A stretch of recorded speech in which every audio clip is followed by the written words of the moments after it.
대통령 선거가 끝났습니다. 괴물 국가를 막기 위해 최선을 다했지만 비상계엄이라는 초유의 사태에 대한 심판 여론이 닥쳐올 괴물 국가의 위기감보다 컸을 것입니다. 이를 못마땅하게 여길 수는 없습니다.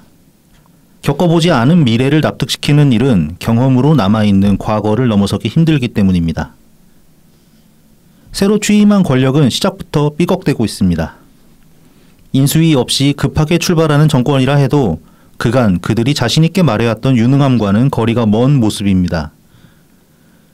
예견되었던 괴물국가의 모습도 하나둘씩 실체를 드러내고 있습니다. 6월 5일 국회를 통과한 사법권 장악 법안들이 그러합니다. 모두의 걱정이 현실이 되지 않기를 바랍니다.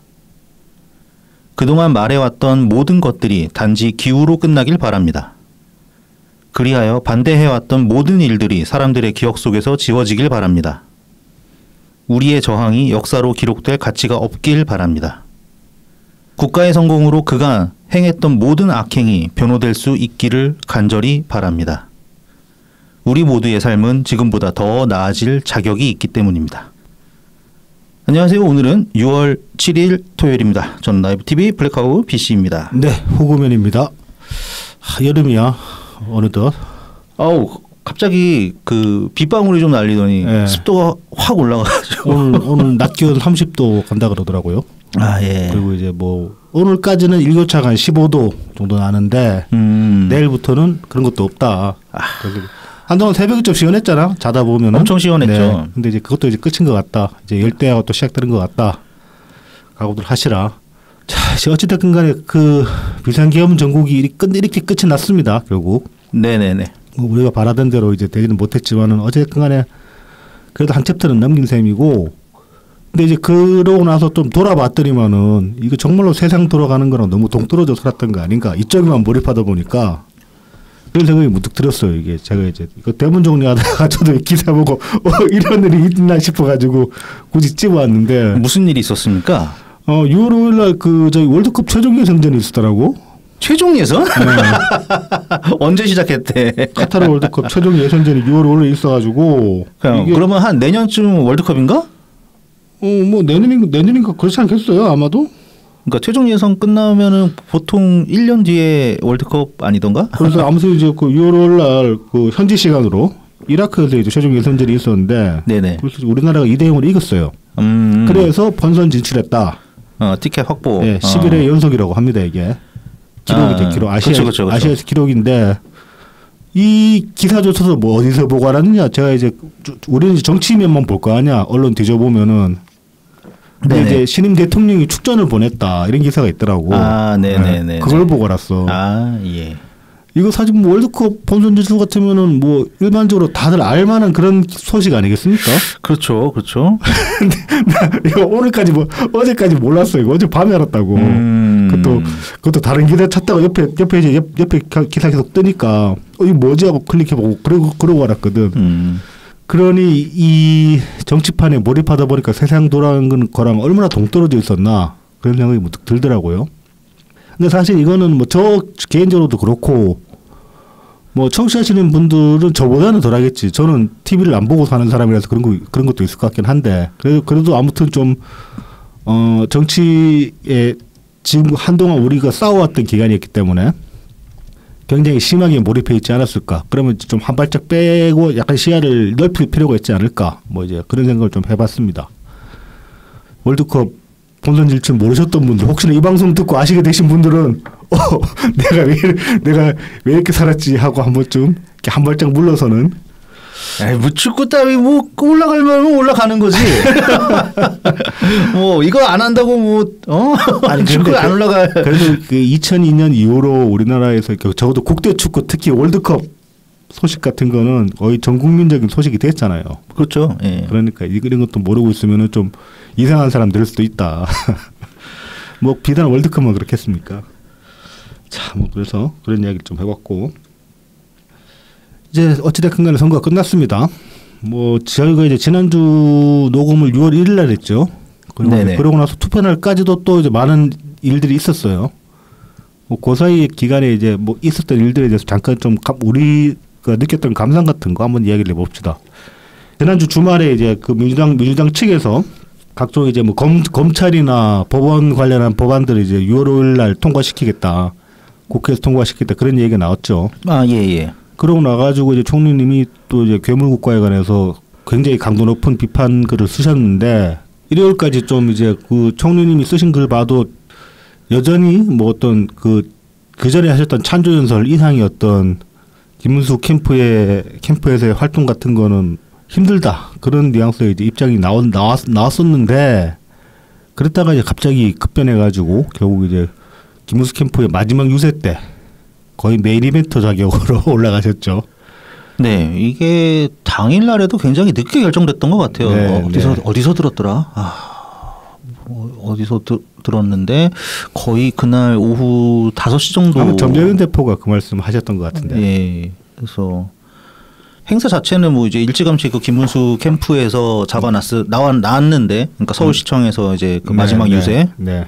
그런데 거의 이제 시작할 때쯤 이제 그날에 연사들이 많았잖아요. 찬조 연사들이. 그렇죠. 마지막이니까 아무래도. 그 앞서 보면은 그 손학규 전 대표. 네, 전 대표. 예, 예. 전 대표께서 이제 한 20분, 25분 정도까지 엄청 길게 하셨는데 아니 연설을 못 하시는 건 아닌데 이게 말이 좀 많긴 했어요, 솔직히. 왜냐면은 자꾸 그 말 이름이 헷갈려가지고 네. 김문수 후보 얘기를 해야 되는데 뭐 이재명 그러다고 막 그 사람들한테 놀림이 얼마나 받았는데 뭐 그래도 뭐 내용 자체는 좋았으니까 연설이. 그 아무튼 이제 앞에서 좀 지체된 감도 있었고. 네네. 뭐 그런데도 불구하고 아무튼 총리님이 한 20분 가까이 쓰셨어요. 그 바람에 뒤에 이제 뭐 한동훈이나 안철수 의원 같은 경우는 이제 연설도 못 하고 끝나는 그런 상황이었는데, 근데 보면 예우를 확실히 많이 해줬어요 그때 보면은. 네네. 시간도 이제 거의 그 프라임 타임 메인 이벤트로 잡아주기도 했고. 네, 뭐 그렇습니다. 네. 그래서 그 김문수 후보도 굉장히 좀 많이 예우를 해줬고. 한동훈은 몰라도 우리 안철수 의원은 좀 챙겨줬어야 되는데. 근데 뭐 솔직히 연설 자체를 놓고 보면은 안철수 의원 연설 시간 뺏어가지고 총리님한테 주는 게 김문수 캠프 측에서 나쁜 건 아니야. 왜냐하면 이 연설 스킬 레벨이 너무 차이가 나가지고. 그러니까 앞으로 빨리빨리 다 뺐어야지. 그러니까. 손학규 전 대표 꼭 좀 줄이고. 그러니까. 대표님 뒤에 사람이 너무 많습니다. 그러니까. 좀 줄여주시죠. 한 다음에 막 다 밀어 넣어야지 앞으로. 그래서 이제 근데 그날도 연설이 굉장히 좋았습니다. 이게 확실히 좀 이 마이크 앞에서 하시는 거는 정말 잘하십니다, 총리님이. 또 다르잖아. 또 찬조 연설 하시고 그다음에 이제 언론사들이랑 인터뷰하시고 그것도 달랐는데 연설 그 현장 유세 현장으로 또 오셔서 연설을 하시니까 완전히 또 달라지잖아요. 그렇죠. 네. 이게 힘이 딱 실어지니까. 네. 그거를 진작에 했어야겠다. 진작에 그 느낌으로 가셨어야지. 진짜 아쉬워 죽겠네. 이게 내용이 팍 힘이 나잖아요. 그러니까 뭐 이제 총리에 관해서 이따가 조금 또 얘기해 보기로 하고. 그래서 다들 좀 마지막이었지만은 좀 뭐라고 해야 되나 끝까지 힘낼 수 있는 그런 또 마지막에 한 번 더 이렇게 부스터 넣어주는 저는 그런 느낌도 좀 받았거든요. 아, 그렇죠. 네네. 저도 실제로 선거 당일날도 전화 한 번 더 돌렸고 그런 것도 있으니까. 그리고 장면이 굉장히 좋았죠. 이게 그 사진으로도 이렇게 SNS에서 이제 많이 보였는데 우리 이제 새미래민주당 지지자분들께서 이렇게 모여 있는 그 사진, 터카이즈 블루 풍선을 이렇게 준비하셔가지고 그 빨간 풍선들 사이에서 이렇게 딱 같이 함께 있으니까 그것도 진짜 그림이 되더라고요. 그래서 이제 뭐 김문수 후보를 지지했던 분들한테는 우리 당이 좀 각인되는 그런 효과는 분명히 있었다. 저도 그렇게 생각을 합니다. 네. 자, 그래서 결국 이제 뭐 그 다음 날 투표를 했고 개표 결과가 나왔어요. 뭐 이제 그 동안에 좀 뭐라고 해야 되나 우리 쪽에서 이렇게 목소리 내시는 분들이 좀 이제 선거에 대한 약간의 희망 고문 같은 걸 한 면이 분명히 없지 않아 있죠. 있는데 뭐 저는 그거는 뭐 이렇게 나쁘다 잘못했다 그렇게 말하고 싶지는 않습니다. 왜냐하면은 그 시국에 그러니까 그 선거 한창 이제 막 우리도 선거 운동하고 있을 때 그 시기에 우리 못 이긴다 불리하다 이런 소리를 할 수는 없잖아. 재수 없잖아요. 그러니까 그러면 기운 빠지잖아. 열심히 뛰는 사람들 그 소리 듣고 기운이 날 리가 없잖아. 그래서 이제 저희 같은 경우도 이제 계속 여조 따라가면서 보고 그런 게 있었기 때문에 쉽지는 않다. 방송에서 그런 얘기 사실 우리 좀 하긴 했었죠. 우리는 그래도 많이 톤을 낮춰가지고 네. 다른 스피커 분들에 비해 가지고 뭐 그런데도 이제 우리도 결정적인 말을 못했잖아. 못 이긴다 이런 소리는 못했잖아. 그러니까 그 선거는 그래도 까봐야지 아는 거긴 하니까 네. 이제 그리고 까야 되잖아요. 네. 뭐 까기도 전에 뭐 다이 이렇게 할 수 없잖아. 그렇죠. 네. 그래서 이제 뭐 그렇게 이제 계속 봐왔던 좀 이제 부정적인 전망을 봐왔기 때문에 좀 선거 결과가 딱 투표 그 출구 순서가 딱 나왔을 때도 그냥 예측하던 정도로 나왔나 보다. 뭐 이제 그렇게 생각할 수 있는 그렇게 이제 받아들일 수 있는 면이 분명히 있었죠. 출구 조사는 확실히. 네. 근데 이제 저도 약간의 이제 희망 포인트를 더해 놨었기 때문에 네. 저는 이제 한 6, 7% 차이 생각했었거든요. 네. 그러니까 최종 결과는 이제 그쪽에 좀 더 가깝긴 했는데, 네. 근데 이제 출구 조사는 10% 정도 되는 거라서. 그 이제 MBN 출구 조사가 제일 들어맞았어요. 그래서 그러니까 이제 저는 이제 주로 방송 3사 출구 조사 그거를 이제 많이 보니까 3사에서는 거의 김문수 후보가 38, 9% 정도 나오고 그랬죠. 네. 이재명이 49% 정도였고. 네, 그렇게 해서 이제 한 10% 포인트 차이가 났었는데. 지난 대선 때 또 이 방송 3사 출구 조사가 워낙 또 기가 막히게 잘 맞춰가지고 0.7% 차이를 한 1% 지난번 방송 3사 출구 조사는 한 1%였나 했던 그렇죠. 오차 범위 내에서 매우 붙어가지고 윤석열이 조금 앞서는. 지난번에 제 기억에 제일 정확했던 데가 JTBC 같거든요.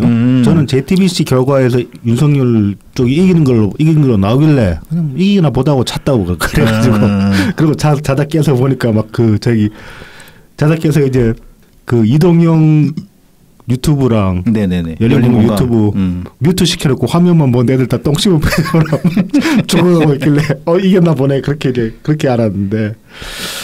아무튼 이제 이번에는 힘들 거라는 거는 그렇게 이제 어느 정도 각오를 하고 있었기 때문에 크게 이제 데미지는 없었습니다만 많은 분들이 당일날은 힘드실 수밖에 없죠. 일단 기분이 되게 나쁘잖아요. 50%를 넘는 거를 내가 이재명이 50% 넘는 걸 내가 봐야 되나? 막 이게 그렇죠. 상당히 빈정이 상했는데 50%는 결국 못 넘어서 거기까지는 안 갔죠. 네, 그래서 조금 괜히 기분 좋아졌다. 저는 다만 이제 제가 예상했던 거랑 좀 이렇게까지 가나 싶었던 거는 저는 그 충청 지역 넘어가는 여조가 나왔었잖아요. 네네. 그리고 이제 실제로 똥볼도 많이 찼었고 박수현이 망언도 하고 하는 바람에 충청 지역을 먹을 수 있다라고 생각했거든요. 거의 그 근소한 차이로 근소한 차이라도 이기고 서울까지 이제 이기면은 그러면 이제 3% 이내 승부가 되는 건데. 그러면 진짜로 TK, PK에서 표 빡빡 끌고 모으면은 아주 불가능한 거 아니다. 그런 계산은 혼자 해보긴 했었거든요. 근데 막상 결과를 보니까 그렇게 안 나왔잖아. 그렇죠. 서울에서 근소하게 이겼나? 그렇죠. 서울에서 졌어요. 서울에서 졌나? 예, 졌습니다. 제가 개표 정리를 한 게 있는데, 5% 차이로 5% 정도 차이로 이제 이재명이 앞선 걸로. 그러니까 서울에서도 못 이겼어요. 못 이겼고. 그러니까 이제 좀 인구 적은 지역 강원도. 네네. 그러니까 결과적으로 보면은 동서로 나뉘긴 했는데 거의 결과가. 근데 동쪽도 많이 잠식당한 상태. 그러니까 정 가운데는 아닌 거죠. 그렇죠. 그게 이제 인포그래픽으로 보면은 또 강원도 같은 경우 인구가 적기 때문에. 그렇죠. 그러니까 면적은 굉장히 넓은데. 그래서 이 지도상으로 매칭해 놓은 걸로 보는 것이 크게 의미가 없다. 그렇게 말씀드릴 수가 있겠습니다. 자, 그런데 이제 애초에 이 선거가 시작부터 다시 이제 좀 되짚어 보자면은 애초에 이길 수 없는 구도로 시작된 선거 아니었습니까? 사실상. 그렇죠. 왜냐하면 원인이 비상계엄에서 촉발된 거기 때문에 거기서 이제 그 비상계엄이라는 원죄에서 벗어나기 힘들었던 거죠. 그래서 뭐 이제 와서 하는 얘기지만은 그러니까 이재명을 막을 수 있는 유일한 선거 구도가 제가 나름대로 생각해본 선거 구도는 뭐였냐면은 총리님도 과거에 앞서서 말씀하셨던 것처럼 뭐 국힘은 자체적으로 후보를 내지 말았어야 되고 후보를 내지 말고 그 와중에 이제 거의 재창당에 가까운 수준으로 스스로 혁신하는 모습을 보였어야 했고 그래서 이제 3지대에서 후보들이 나와서 뭐 총리님 말고도 뭐 3지대에도 나올 수 있는 후보들이 있으면 나와가지고 연합을 해가지고 그렇게 해서 이제 국힘이랑 연대하는 그런 구도로 갔으면은 그나마 가능성이 있었을지도 모른다고 생각하거든요. 그러면 최대한 이제 그 비상계엄의 원죄에서 좀 거리를 둘 수가 있으니까 적어도 후보 그러니까 인물 자체가 비상계엄을 비판해온 사람이 서버리면은 그런데 이제 그것도 안 됐고 그럼 차선책은 뭐였냐? 그럼 국힘 내에서라도 비상계엄을 적극적으로 반대했던 사람, 그렇게 이제 이미징이 돼 있는 사람, 그 대표적인 게 뭐 안철수나 한동훈 정도겠죠. 네. 그 사람들이 국힘에서 후보가 나와주고 그 사람 그렇게 해서 또 다시 3지대 후보랑 단일화를 한다. 그런 식의 그림이라도 그려졌으면은 그나마 그 제가 생각하는 최우선보다는 좀 가능성이 떨어지겠지만 그래도 어느 정도 비벼볼 수는 있지 않았을까. 근데 이제 그 두 가지 경우의 수가 다 날아갔고 사실 뭐 이것도 이제 와서 얘기하자면 저는 한덕수 총리 출마한 거 진짜 바보짓이었다고 보거든요. 하면 안 됐어요. 그냥 그 사퇴도 하지 말고 끝까지 이 선거 끝날 때까지 국정 관리하는 모습을 보이는 게 그나마 국힘당 측에 표 가는 데는 더 도움이 됐을 거라고 봅니다. 그 굉장히 무책임한 처사였다고 보거든요. 그때 이제 갑자기 사표 던지고 나왔다는 것 자체가. 그 사표 던지고 나오면서 그게 이제 민주당의 어떤 그 당시에 민주당 의회 정치 폭거에 대한 항의 그런 이미지보다는 저것이 그냥 대통령 하고 싶어서 눈 뒤집혀서 나오는 거 아니냐. 그래도 윤석열 정권 2인자씩이나 돼가지고 지금 이 시국에 나라 먹어보겠다고 나온 거 아니냐. 그런 식의 인식이 저는 더 컸을 거라고 보거든요. 그리고 이제 나왔으면은 잘해야 되는데 잘하지 못했죠. 그렇죠. 수동적인 모습만 보였죠. 좀 그러니까 기회주의자처럼 정말로 보이는 네네. 그 이미지가 꼭 그 2017년에 반기문 전 유엔 사무총장 네. 생각나는 그런 모습이었어요. 그래서 뭐 그 박지원이 험담을 했잖아요. 안 그래도 그런 식으로 반기문처럼 될 거다 그랬는데 그렇게 돼버렸죠. 예, 그 말은 맞았습니다. 그 말은 맞았다. 네.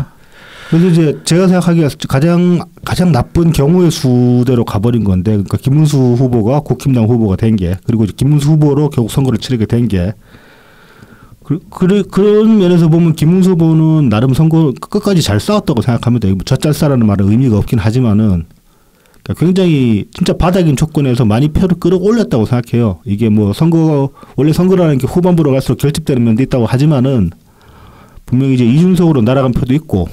결집마저도 못할 수도 있었으니까요. 네, 그렇죠. 그게 이제 2017년이랑 비교하면 그런 거죠. 네. 국민의힘 자체가 이제 그러니까 그 당시에 새누리당이 그 바른미래당으로 분화해버렸죠. 그렇게 해서 당이 쪼개지고 그래서 각자의 그 후보를 따로 준비해가지고 올라오게 된 거니까 그게 이제 그거를 이제 막는 게 국민의힘은 목표였어요. 근데 그걸 하다 보니까 똥볼들을 많이 찬 게 그 윤석열 대통령 탄핵 재판이 벌어지는 중간에 이게 그 이상하게 뽕을 맞아가지고 그때 여론조사가 분명 그거는 사실이었잖아요. 그러니까 그때는 높았잖아. 네.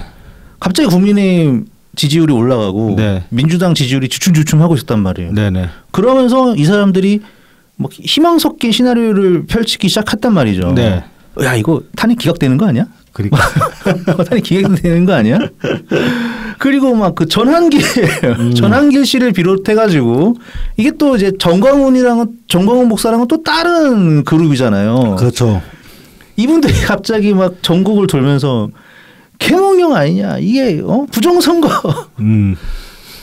그쪽으로 결집을 해버렸어. 그래서 사실 진작에 차분하게 어떤 뭐 탄핵을 당연시하지는 않더라도 조기 대선이 열릴 것에 대한 어떤 대비라든가 준비를 했어야 되는데 그게 없었다. 마치 2017년에 박근혜 청와대처럼 탄핵 기각될 거 가지고 막 케이크 사다 놓고 그거처럼 엉뚱한 짓 하다가 일단 만장일치로 탄핵 맞아버리고 그러니까는 이제 급하게 경선 대선 후보 경선을 이제 치르게 됐단 말이죠.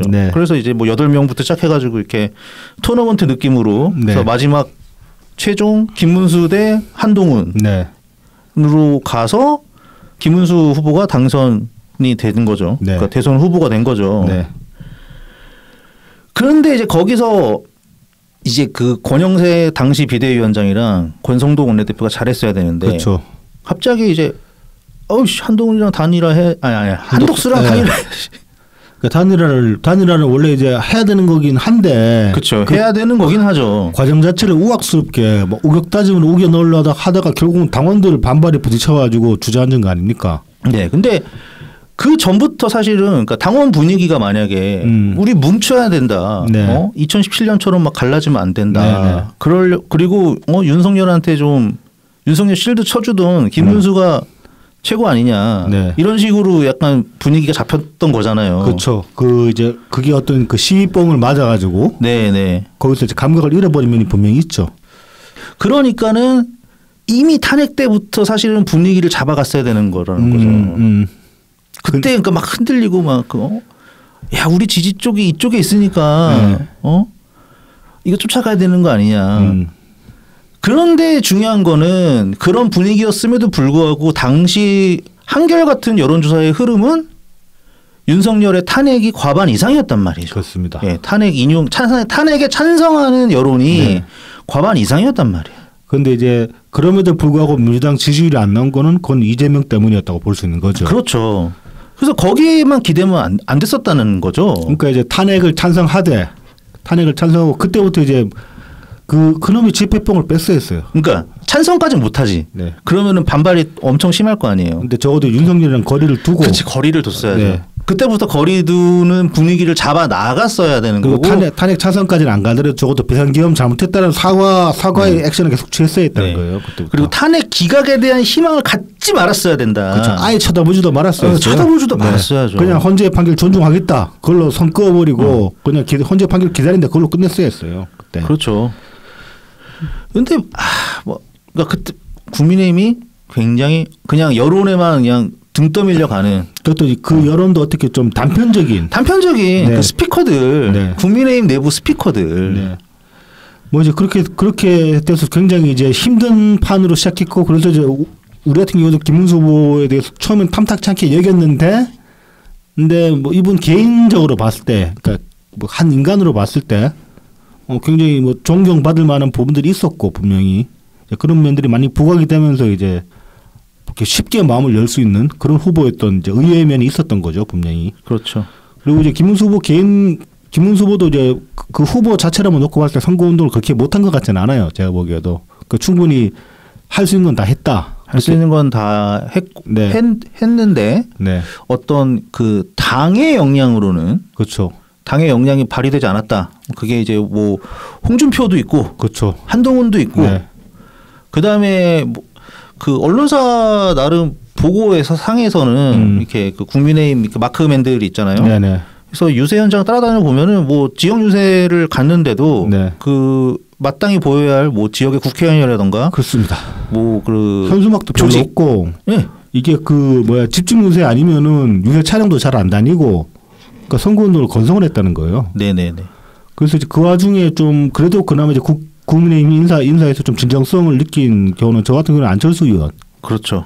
그리고 이제 뭐 나경원 의원 같은 경우도 열심히 한 것 같긴 한데. 열심히 했고. 네. 근데 저는 안철수 의원을 좀 많이 평가를 해주고 싶거든요. 장난 아니죠. 네. 이분은 진짜 이 양반은 진짜로 정치 짬을 먹더니만은 정말 좀 제대로 된 정치인이 됐구나 저는 그런 느낌을 좀 받았습니다. 그러니까 언제 이렇게 되셨지라는 생각이 들 정도로.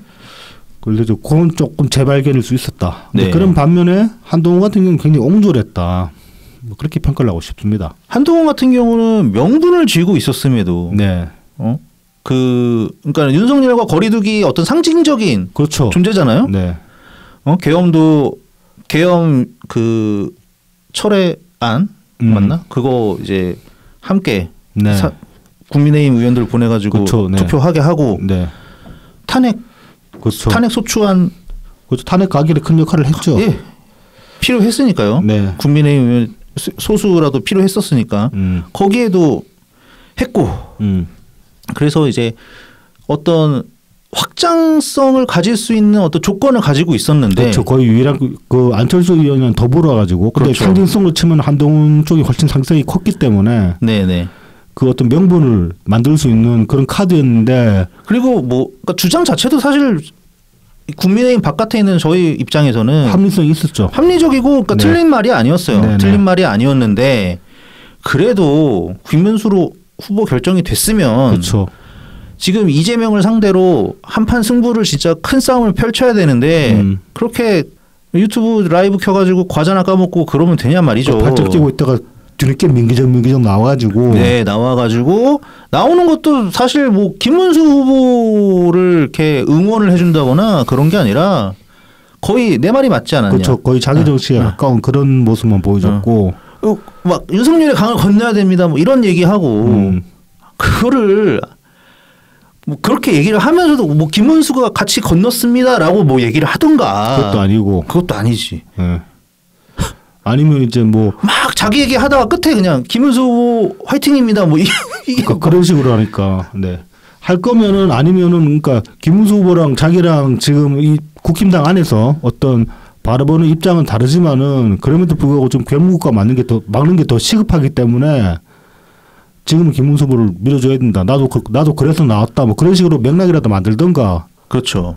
그 총리님이 하신 게 그거잖아요. 그렇습니다. 예. 김문수 후보가 안 맞는 게 너무 많고 사실상 같은 길 가기 힘들지만은 괴물국가 막는 게 더 우선이기 때문에 나왔다 이렇게 말씀을 하셨잖아요. 그러니까 그런 식의 어떤 자기 스스로 맥락 서사를 만들어 가지고 나와 가지고 설득을 하고 다니든가 그것도 아니고 그냥 그래도 영 안 나가면은 진짜 욕 먹을 것 같으니까 나와서 그냥 하는 척이라도 해줄게 그 정도 순이었단 말이야. 정말 꼴불견이더라고요. 네, 옹졸한 거고 당권이나 먹겠다 그거 아닙니까? 선거 어차피 지는 판이었고 지는 판인 거 확실하니까 그냥 당권이나 먹을란다 그 생각한 거 아니야. 이런 식으로 해가지고 그래서 이런 식으로 해서 당권을 먹는다 칩시다. 그럼 그 당이 온전하게 남아 있을까 지금 과연? 그러니까 차라리 그냥 나가서 딴 살림 차리던가. 차라리 그런 용기라도 보이던가 했어야지. 그렇죠. 이도 저도 아니고. 유승민은 그래도 그때 그렇게 했어. 그 당시에 바른미래당 이게 잘 되지 않아서 지방선거 때도 잘 안 되고 총선 때도 잘 안 돼가지고 이제 흐지부지 다시 이제 모이게 된 건데 그런 결기라도 보이던가. 뭐 결기를 과자 까먹고 있고. 그렇죠. 그게 뭐냐고. 저 새로운 진상을 부린단 말이죠. 네. 아니, 유튜브 스타면은 그냥 유튜브를 하세요. 유튜브를 하고 SNL 나가고. 저는 좀 어떤 느낌 받았냐면 저거 그냥 이제 검찰 출신 이준석 아니야 그런 생각까지 들더라고. 예. 그 스탠스가. 네네. 그래서 참 안 좋아 보였다. 그러니까 그런 식으로 뭐 지금 저것도 대선 국면에서 당권 염두에 두고 그렇게 움직일 그거였냐고 사실 지금 미래가 있냐 없냐는 상황인데 그래서 국힘당은 지금 그래서 뭐 지금 와서 얘기지만은 이것도 뭐 사생결단으로 그 당시에 싸웠어야지 뭔 당권 노리고 그러고 노림수 뻔하게 보이는 그런 수작질이나 부리고 있었나. 근데 뭐 어쩔 수가 없었다. 뭐 이렇게 말씀을 드릴 수 있겠죠. 왜냐하면은 전부 윤석열로 향한 몰빵 스타일로 당을 운영해 오다가 윤석열이 갑자기 딱 사라져 버렸어. 그래서 일단은 가장 활발하게 움직이던 친윤계가 전부 고개 숙이고 일단 아닥하는 상황이었잖아요. 네. 근데 그 뒤가 없는 거야. 그 뒤가 없었어. 한동안 말고 사실 뭐 달리 없었어요. 그렇습니다. 네. 그래서 이제 이 선거에서 그래도 41%씩 그렇게 얻어낸 거는 뭐 김문수 후보 스스로가 그나마 정말 빡세게 뛰어서 그런 것도 있고 마지막 날 선거 일정 보셨어요? 네네 봤습니다. 그게 그 이틀 전부터 주말부터 이제 총 60시간 안 쉬고 그냥 네. 전국을 도는 그 스케줄을 잡았잖아요. 특히 마지막 날 같은 경우는 제주도에서 출발해가지고 서울로 올라온 스케줄이었다고 KTX 타고 올라온 스케줄이었다고 정말 빡센 거 아닙니까? 어휴 그게 보통 체력이 아니죠. 그래서 이제 김문수 후보는 정말로 이거 나라 절단 난다 막아야 된다 그런 좀 절박함 같은 게 그 일정을 통해서 보여지는 면도 있었습니다. 그래서 저는 진정성은 인정할 수 있을 것 같아요. 그 점에서는. 이제 그런데도 사실은 우리 김문수 후보가 이제 그러니까 개인으로 보면 정말 훌륭한 사람이지만 역시 대선 후보로서는 뚜렷한 약점들이 있었다. 네. 제일 첫 번째가 이제 그 대선 출마를 얘기하기 전에 그러니까 아직 노동부 장관직을 하고 있을 때 언론과의 인터뷰에서 나왔던 것 같아요. 내가 원래 대선을 준비하던 사람도 아니고 그렇죠. 급조된 후보라고 볼 수 있죠. 그래서 하지만 어쨌든 고민은 하고 있다. 고심하고 있다. 출마를. 그때 딱 나온 거죠. 그러니까 준비된 후보가 아니에요. 갑자기 그냥 이게 나라도 나가야 되는 상황인가 보다 하고 그렇죠. 나오신 거란 말이죠. 네네. 그리고 그 김문수 후보의 힘이 이제 아무래도 윤석열의 지지자 그렇죠. 세가 제일 강했다. 네. 그리고 과거 여러 가지로 뭐 정광훈이랑도 엮이기도 하고 어쨌든 그 거리의 국민의힘과 네. 관계가 많았었죠. 그것도 결국은 계속 끝까지 약점이었어요. 그렇습니다. 그리고 후보가 된 다음에 묘하게 그러니까 아마 이제 당의 통합 네. 이런 모습 때문에 그랬을지 모르겠지만 네. 그 윤석열을 변호했던 그 석동현 변호사인가? 네네. 이 사람 캠프에 뭐 캠프에 처음에 집어넣었었단 말이죠. 근데 이제 한동훈 측에서 난리를 펴서 네. 석동현 변호사가 그냥 자기가 스스로 그냥 나갔죠. 다시 나갔고. 네. 그 다음에 또 이제 한참 좀 지나다가 윤상현을 갑자기 또 공동선대위원장에 앉혔단 말이에요. 네. 그러니까 이런 모습이 김문수 후보가 나름 뭐 계엄 잘못된 거다. 내가 국무회의 들어갔으면 계엄 뜯어 말렸을 거다라고 얘기는 하지만 이게 계엄에 대한 철저한 어떤 아니면 윤석열과의 선긋기가 제대로 이루어진다 보기 어려웠죠. 그렇게까지는 못했어요. 네. 그거를 굳이 약간 대신해 준 게 김용태. 그렇죠. 선대위원장 김용태죠. 비대위원장. 네, 지금은 비대위원장이죠. 네, 지금 비대위원장. 네. 그 이제 권영세 물려나고 이제 김문수 후보 측에서 이제 앉힌 거거든요. 네. 그나마 이제 김용태 비대위원장이 어떻게든 선 긋게 만들어 주려고 또 확장에 많은 영향을 끼쳤죠. 그렇죠. 네. 많은 이렇게 일을 했죠. 제일 김문수 후보 캠프 인사 중에서 제일 잘한 인사가 이제 김용태 선대위원장이라고 저도 생각합니다. 네, 네. 근데 이제 묻히지. 그렇죠. 김용태는 너무 새로운 사람이고, 근데 뭐 기간도 워낙 짧고 이렇게 막 움직이는데. 스포트라이트를 그렇게 많이 못 받잖아요. 그렇습니다. 근데 윤상현 같은 애들 막 받는단 말이에요. 그리고 언론이 뜯어먹기 너무 좋아요. 얘네들 윤석열 못 버리네. 그렇죠. 약점 확 치명적인 약점이 되는 거죠. 그게. 공격하기 너무 좋잖아요. 이런 거를 매끄럽게 잘 하지 못했다. 그 다음에 윤석열이 끝까지 질척거렸죠. 거의 막판에도 막 저희 부정선거 영화 보러 가가지고 또 그런 것도 있고 뭐 김문수 찍어달라 그런 소리도 하고. 게다가 그 장소가 정광훈이 집회하는데 거기다 사람을 보내가지고. 그러니까 김문수로 힘을 모아달라 이 메시지를 전달을 한 거야. 이건 사실은 이재명 선거운동입니다. 본인만 모르는 거야. 그러니까 세상 멍청이. 자, 그래서 이제 뭐 굳이 뭐 윤석열 이야기가 나왔으니까 이 얘기도 좀 해봅시다. 이화영 3심이 이제 어제죠. 예. 어제 이화영 3심 이제 최종 판결이 나왔습니다. 어젠가? 그제죠. 6월 5일이니까. 예. 8년 뭐 7년 8개월인가 8년 7개월인가 아무튼 뭐 받았어요. 2심 선고들은 나왔어요. 지금 중형이 나왔어요. 네네네. 2심에 법리 오해가 없다. 2심 인정. 그렇죠. 그대로 이제 중형이 선고가 됐는데 이걸 이제 어떻게 해석해 볼 수 있느냐. 지금 이제 정권이 바뀌었습니다. 근데도 불구하고 이화영은 그대로 판결이 이렇게 나왔어요. 이렇다는 거는 뭐 이제 예전에도 얘기했지만은 누차 다시 한번 얘기할 수밖에 없는 거예요. 윤석열 전 대통령이 비상기업 안 하고 임기를 끝까지 지켰으면은 이제는 끝났어요. 순리대로 가지. 이거 가는 거지. 뭐라고 이제 반박할 수가 없는 거예요. 이 이화영 판결로 인해서 그렇게 얘기를 할 수 있게 된 거야 다시 한번. 근데도 이제 뭐 제 타임라인에도 이제 선거 때 이제 이래저래 하다 보니까 흘러 들어오는 이제 그 윤여개인 분들이 있는 것 같은데. 예.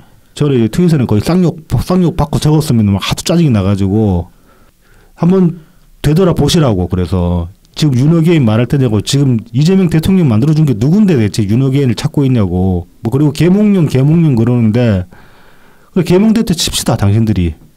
계몽됐으면은 사생결단으로 선거운동하고 선거 때 진짜 지면 죽는다 생각하고 뛰었어야 되는 거 아니에요? 그렇죠. 근데 그런 사람들 얼마나 돼 그쪽에.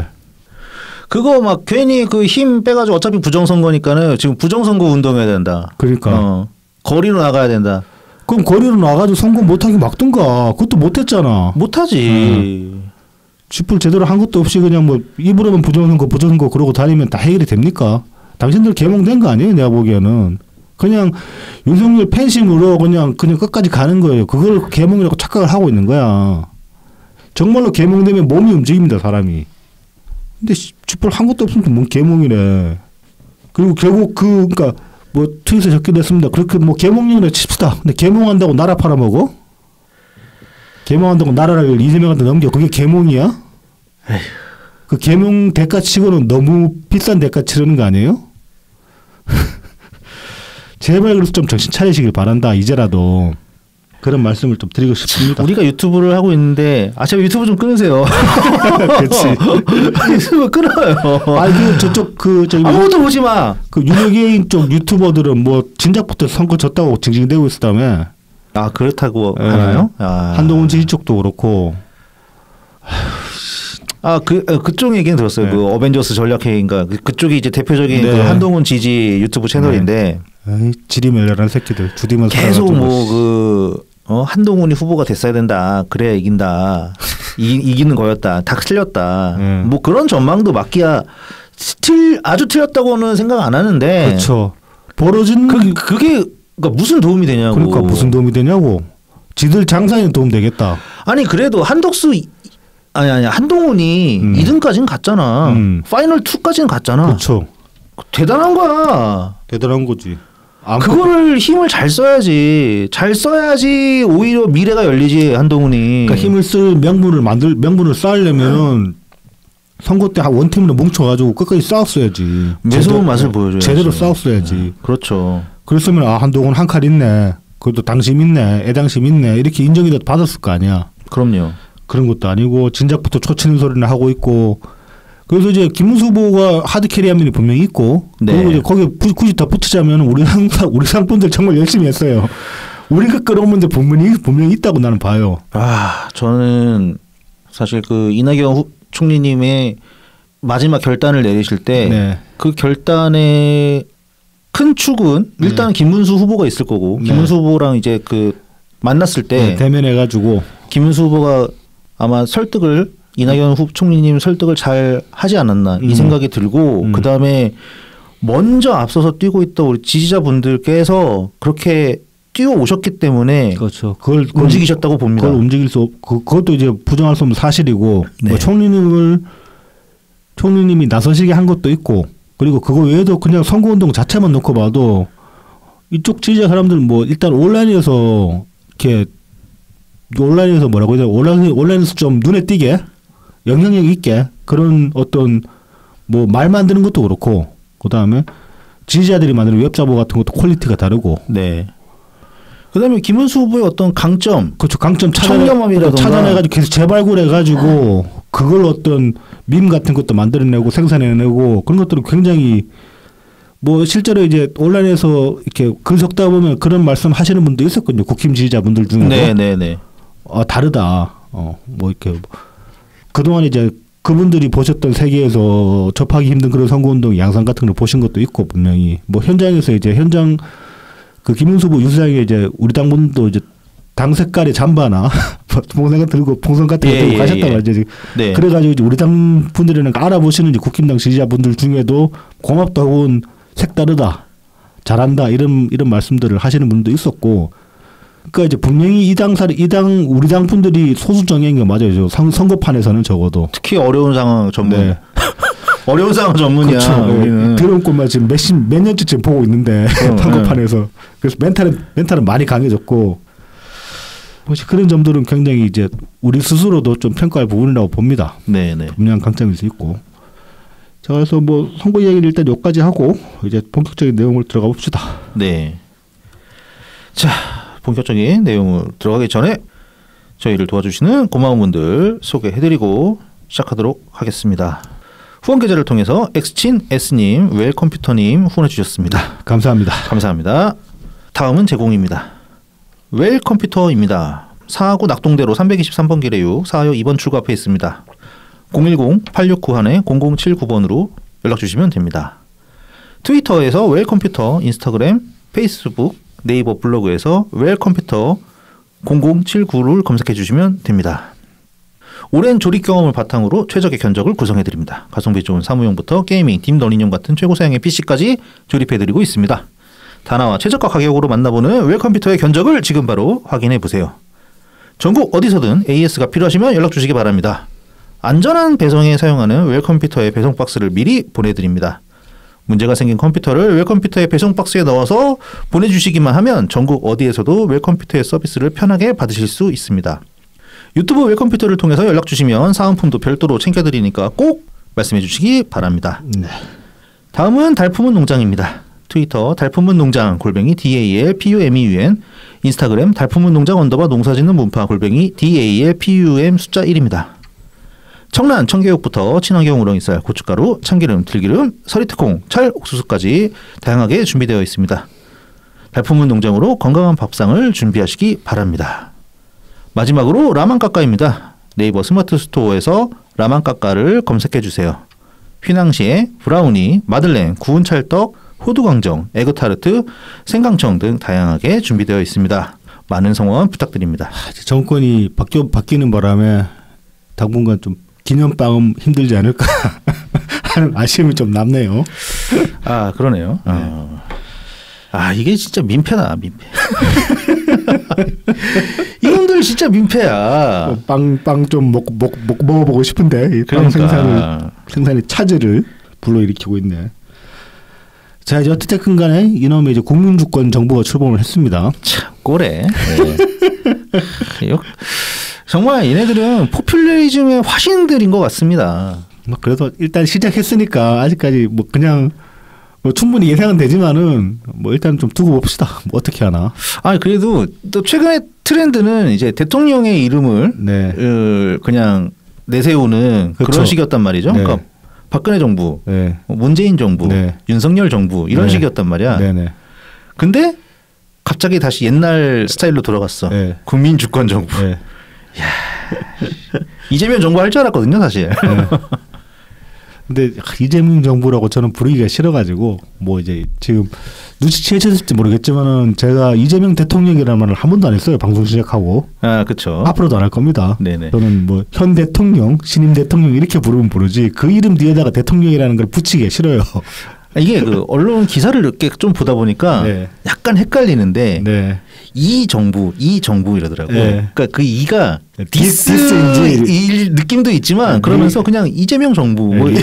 이런 그렇죠. 느낌도 네. 이씨 정부 이런 느낌도 있어가지고 저는 이거 괜찮은데 이 정부를 좀 활용해 볼까라는 생각이 좀 들었어요. 이 정부, 이 정부도 고려해 봅시다. 네. 자 그래서 이제 이 정부의 무려 2인자죠. 지금 이제 네. 후보로 지금 출근하고 있는 사람이 이제 김민석입니다. 만인지상 1인 지하. 네. 라는 김민석입니다. 이 양반에 관해서 이제 과거 기사가 이제 발굴이 돼가지고 좀 SNS에 나돌았어요. 이번 주에. 요거 이제 잠깐 보자면은 이제 월간뉴스 12월호 기사입니다. 네, 2008년에 나왔습니다. 2008년 12월호 네. 기사입니다. 이제 뭐 제목이 김민석 민주당 최고위원의 후원자가 남긴 15장의 유서라는 제목의 기사입니다. 이게 그 정몽준한테 뛰어가기 전이었나 보네.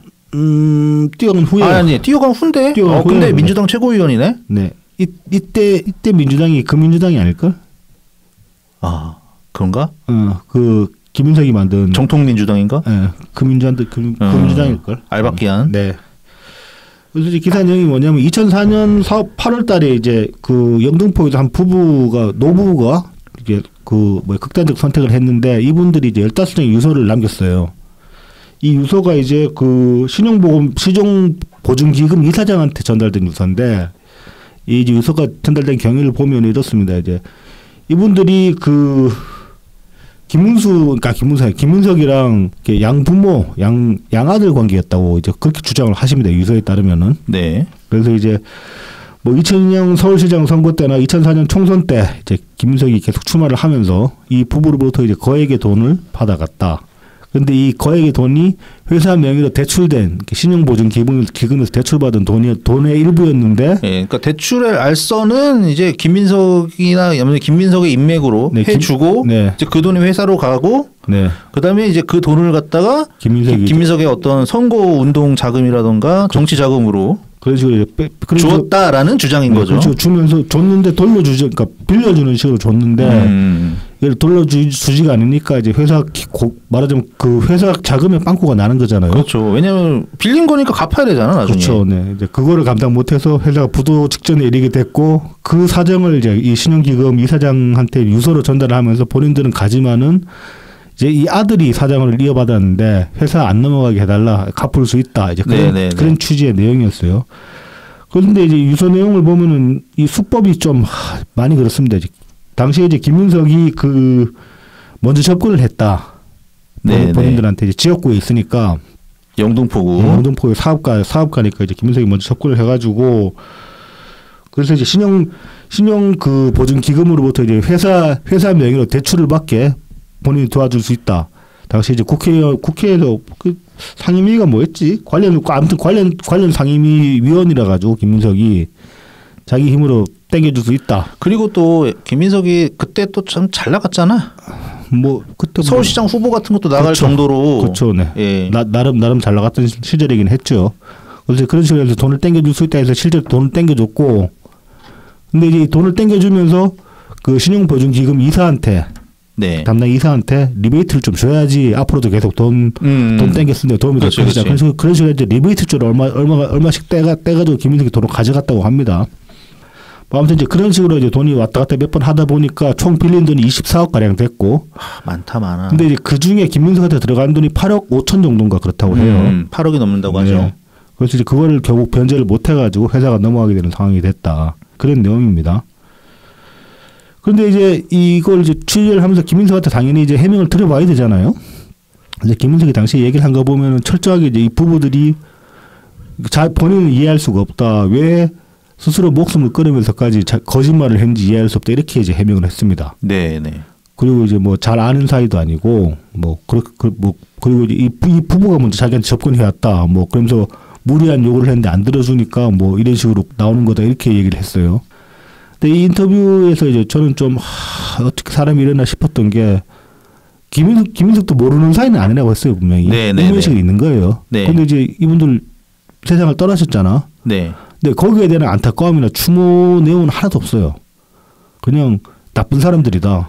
그렇죠. 험담만 하는 거예요. 말하자면. 심지어 스스로 목숨을 하면서까지 나를 네. 모함했다. 거짓말을 했다. 예.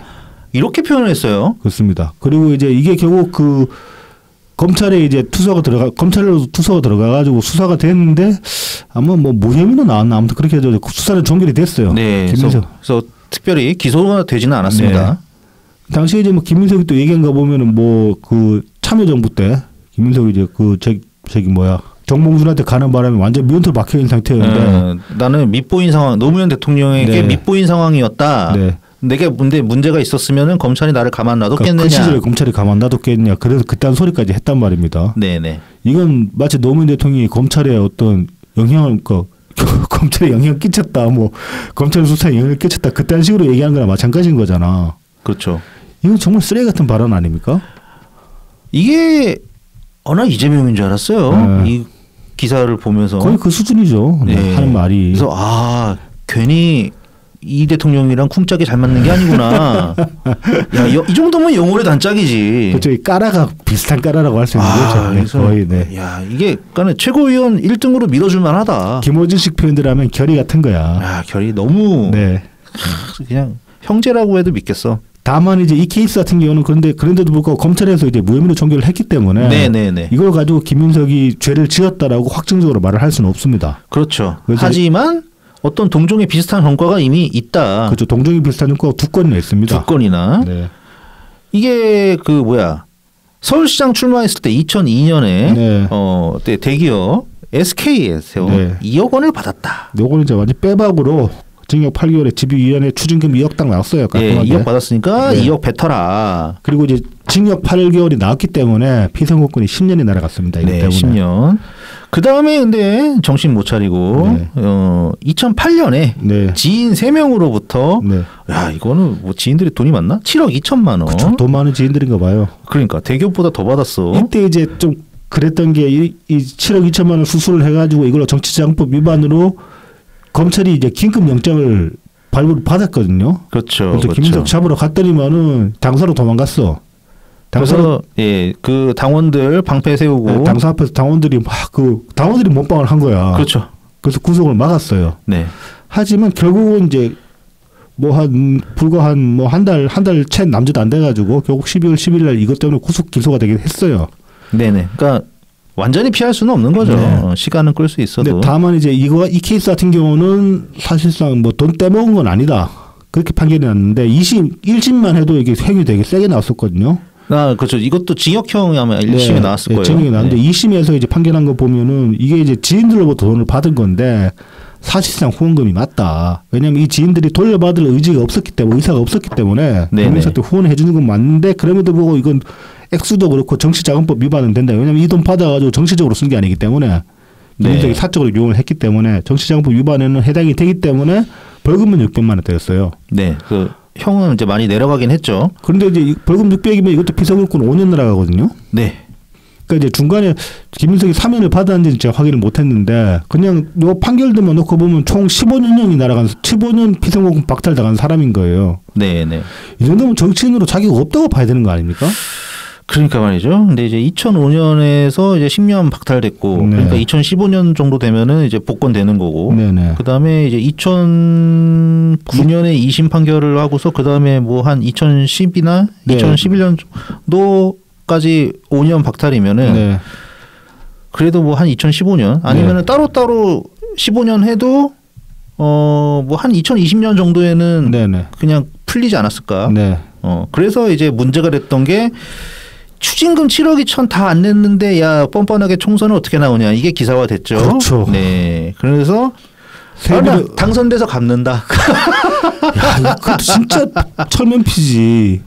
뭐, 당신 당선되게 그러니까 당신 그 추징금 갚게 해주려고 당선을 시켜줘야 되냐고 이게 말이 되는 소리야? 네. 게다가 아니 10년 동안 아니 그 진짜 얼마 많이 거의 안 갚았던가 뭐 하여튼 한 90% 정도 갚아야 되는 그렇죠. 네. 걸로 제가 어렴풋하게 기억하는데 네. 10년 넘게 한 15년 기간 그 긴 기간 동안 네. 거의 하나도 안 갚은 그냥 배 째고 있었던 거야. 그런 면도 어떻게 보면 좀 이재명이랑 결이 같은 부분이 보이고 이게 은행 같았으면은 바로 그냥 차압 들어가고 그렇게 되는데 그렇죠. 이게 추징금이다 보니까 네.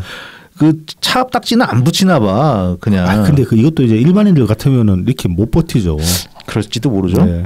뭐 경험이 없어서 경험하고 싶지도 않고 그런 경험 있으면 안 되지. 네, 잘 모르겠습니다. 네. 이게 체급되는 정치인이니까 이런 식으로 계길 수 있는 거라고 저는 생각합니다. 네. 아무튼 이런 식으로 좀 사법권 알기를 우습게 알고 그리고 돈을 남의 돈 쓰기를 우습게 하는 사람이었다. 뭐 이 정도는 얘기할 수 있을 것 같아요. 네. 그리고 야 이런 사람이 총리 해도 되나? 그리고 그다지 이제 인간적으로도 좀 좋아 보이지 않는다. 어떻게 돌아가신 분들을 그런 식으로 얘기를 했다는 게 그렇죠. 뭐 이제 사실 여부는 알 수 없습니다. 사실 그 앞서 말씀드린 그 내용은 둘 중에 하나는 분명히 거짓말 했다는 것밖에 안 되는 거고 그 양측 입장이 완벽하게 다르기 때문에 그렇죠. 근데 그걸 확인할 길은 없는 것이고 혹은 둘 다 거짓말 할 수도 있어요. 어느 정도 그러니까 사실이랑 거짓말을 섞어가지고 그렇죠. 그래서 이제 양측의 말을 다 들어봤을 때 그 중간 어디쯤에 진실이 있을지도 모르지. 네. 근데 이제 뭐 재판이 이루어지지 않고 네네. 뭐 수사도 그냥 무혐의로 종결을 했으니 네. 실체적 진실은 모르는 일이다. 네. 다만 이제 그래서 이제 그 좀 분명하게 말할 수 있는 거는 그냥 이 당시에서 이제 김민석이 보인 태도에 관해서 네. 거기에 관해서만 이야기를 할 수 있는 정도고 그거 아니더라도 정치자금법으로 두 개 합쳐서 이제 15년 피선거권 날아간 정치인이다. 네. 그 정도로는 평가를 할 수가 있는 거죠. 네, 그렇습니다. 그래서 이런 사람이 지금 초대 그 국무총리 이 정부의 네, 이 정부 초대 국무총리로 지금 이제 내적이 되어 있는 상태입니다. 자, 이제 이어서 이거 이제 좀 문제가 심각하죠. 사법권 장악 시도. 네, 네. 지금 현재 이제 6월 5일 날 국회 본회의 통과한 그 주요 법안들이 이제 4개 정도 있는데 이것들을 보면은 이렇습니다. 이제 첫 번째 내란 특검법. 네. 요거 이제 내란 행위, 외환 유치 행위, 군사 반란 등 윤석열 전 대통령의 12.3 비상계엄 선포 관련 범죄 의혹 11가지를 특검이 수사하겠다는 법안입니다. 이 중에 이제 외환 유치 행위는 그거죠. 이제 북한한테 네네네. 북한한테 어떤 도발 상황 만들어 가지고 그렇게 해서 이제 뭐 위기감 조성해서 군이 완전히 장악하는 그런 거 꽤 했다. 이제 뭐 그런 식의 이야기인데. 근데 그 뭐야 김어준 방송에서 나왔던가? 거기서는 오히려 북한이 특수부대 내려와 가지고 뭐 아니 오히려 긴장. 그러니까 갑자기 한국 군이 막 어디서가 막 움직이고 있으니까는 야, 이 새끼들 우리한테 올라오는 거 아니야 하고서 막 쫄아가지고 뭐 그 탱크 탱크 뭐야 집결 어디 그 탱크 방책 탱크 길막하는 그런 것도 세우고 그랬다고 하는데 그러니까 오히려 그쪽에서 내려와 달라고 한 게 아니라 그러니까 이쪽에서 전쟁 도발을 일으켜 가지고 국지장 북한은 그렇게 오해를 했으니까 그러니까 오히려 이게 밀착이 안 된 거 아니냐 그러니까 김어준 말에 의하면 뭐 아무튼 국지전 일으켜 가지고 이 전쟁 상황으로 가서 이제 비상계엄을 공고하겠다 뭐 그런 시도가 있었다라고 지금 민주당 측은 주장을 하고 있고 이거 관련해서 특검을 하겠다는 건데 이 특검법은 왜 발의했나 모르겠어요. 지금 내란 수사하고 있잖아 검찰이. 지금 일부는 재판도 진행 중이죠. 네. 그 지규현 판사가 지금 하고 있죠. 그래서 이 특검법은 좀 납득하기 힘들다. 그냥 정치적으로 또 이제 이걸로 쇼하려는 거 아니냐. 네네. 그렇게 보여지는 면이 있고 두 번째, 세 번째 특검법 같은 경우는 좀 납득이 됩니다. 두 번째 특검법은 김건희 특검법. 네, 그 가방은. 네, 가방이랑 그다음 또 이제 건진법사 관련 의혹도 있고 그다음에 또 명태균 공천 개입, 그다음 뭐 불법 여론조사 의혹 이런 것들 이제 특검을 하겠다.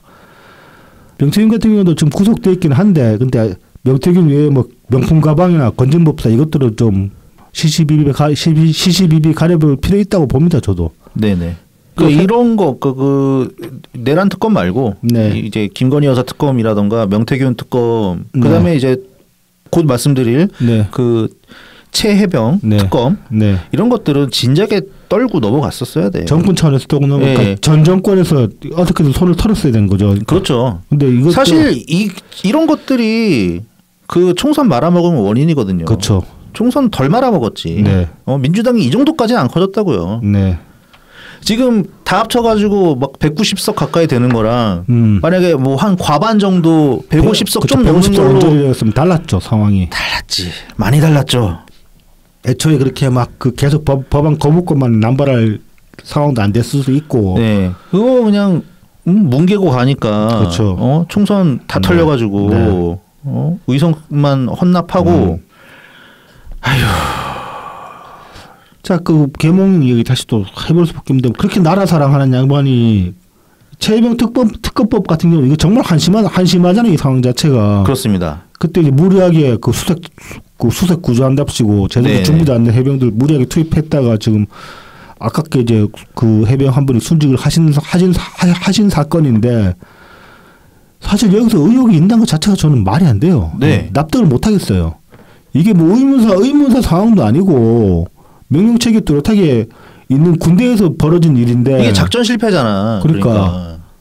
근데 이제 지금 이 특검법에 보면은 뭐 사고 경위 및 그 정부 고위 관계자의 수사방해 의혹 등을 특검이 수사하겠다 이렇게 나왔거든요. 그게 이제 여러 언론 보도를 통해서 네. 나온 얘기죠. 그러니까 네. 그 당시에 해당 사단장이 문제가 되는 건데 이 사단장이 어쩌다 보니 윤석열한테 잘 보여가지고 근데 이 인맥으로 따라가다 보면 또 김건희가 나오고 네. 뭐 도이치모터스가 또 연관이 돼 있다는 뭐 그런 얘기까지 있고 네네. 하여튼 뒷얘기가 무성하죠. 네.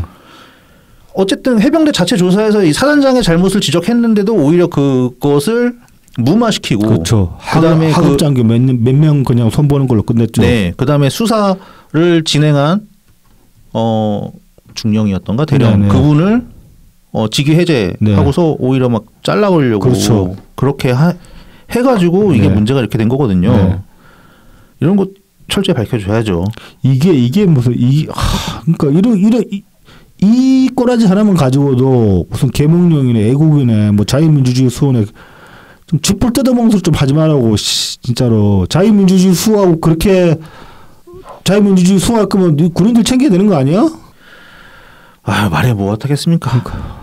뭐 지인이고 나발이고 지인이고 나발이고 이 수준이면 옷 뺏겨야지 사단장은 옷 뺏겨야지 당연히. 아니 꼴랑 뭐 투스타밖에 안 되는데 뭐 그러니까 뭐 침묵질로 그지를 한 건지 어떤 건지는 뭐 수사해봐야 나오겠지만은. 네. 맞습니다. 진짜 이런 꼬라지들이 쌓이다 보니까 민주당한테 190석까지 내준 거예요. 그럼요. 그런데 그걸 부정선거 탓하고 있으니까 얼마나 어휴 성질나. 네. 그 다음에 이제 이거 좀 문제 되죠. 이거 이제 심각하죠. 이게 심각한 거죠. 네. 검사 징계법 개정안. 네. 그러니까 현행 검사 징계는 이제 검찰총장이 청구를 하고 그러면은 이제 법무부 산하 검사징계위원회가 심의하여 이제 검사를 징계를 할 수가 있는데 징계 여부를 이제 결정을 하는 네네네. 거죠. 그런데 이제 그게 아니면은 이제 뭐 탄핵 같은 거죠. 네네. 탄핵 같은 거 해가지고 뭐 국회에서 탄핵을 할 수도 있고. 그러면 이제 파면되고 그런 건데 네. 법무부 장관이 직접 검사 징계를 청구할 수 있도록 개정을 한 겁니다. 이건 이제 사실상 그 행정부가 검찰까지 자기 산하에 두겠다는 얘기가 되는 거예요. 검찰 그러니까 목줄을 쥐겠다는 거지. 그러니까 네. 뭐 민주적 통제 장치가 필요하다는 이유로 네. 법무부 장관이 그냥 검사 저 사람 잘못하고 있네 하고 징계를 바로 그렇죠. 네. 걸어버릴 수가 있게. 근데 이게 문제인 겁니다. 법무부는 물론 검찰이라는 조직도 행정 조직인데, 그렇죠. 예? 사법 조직은 아니고 네. 행정 조직인데, 네. 근데 이제 사정권을 갖고 있잖아요. 그렇죠. 수사권을 갖고 있고, 네. 그다음에 뭐 그거 뺏는다고 해도 어쨌든 기소를 해서 재판을 이어나가는 그런 일을 하게 될 텐데, 네. 이거를 뭐 법무부가 막 관리 감독해서 그냥 막 하겠다는 거야? 그럼 그 나머지는 어떡합니까? 이래 버리면 이제 그 어떤 애초에 기소나 수사 대상에서 행정부는 제외된다는 얘기가 되는 거예요. 거의 행정부는 제외시킬 수 있다는 거예요. 예. 검찰 그럼 뭐하러 있나? 그렇지. 검찰은 그냥 잡범이나 담는 조직이 되는 거야. 법무부가 그냥 다 하나? 네. 민간에만 칼대는 조직이 되는 거예요. 검찰이라는 조직이 네. 이게 통과돼 버리면은 그리고 그 민간에 칼대는 것도 그 이제 일반인 중에도 행정부의 고위직들이랑 연줄이 닿아버리면은 무마시킬 수 있게 되는 거예요. 그렇죠. 충분히 수사관 검사 징계로 날려버리면 되는 거니까. 네. 그래서 이건 굉장히 최혜병 같은 상황이 네. 이런 상황이 그냥 막 벌어질 수 있는 거야. 그렇죠. 김건희 통할 필요 없어. 네. 뭐 법무부 장관을 통하든 네. 아니면 뭐 민정수석을 통하든 네. 뭐 어느 라인을 타버리면 대통령 아들을 통하든 뭐 대통령 부인을 통하든 통할 길은 많아. 김어준 통해도 가능할 것 같은데. 가능할 수도 있죠. 하여튼 와 이게 시스템이 말이 되냐 이게. 그렇죠. 그러니까는 그 민주당에서 주장하는 권력 조직의 민주적인 통제냐 이거죠. 그렇죠. 이게 이런 식으로 되면 안 되지. 상권 분립이 정확하게 위배되는 겁니다. 법무부 장관이 직접 하면 안 되지. 그냥 검사징계위원회가 하던가 네. 어떤 돌려치기라도 해야지. 그렇죠. 이게 뭡니까 이게?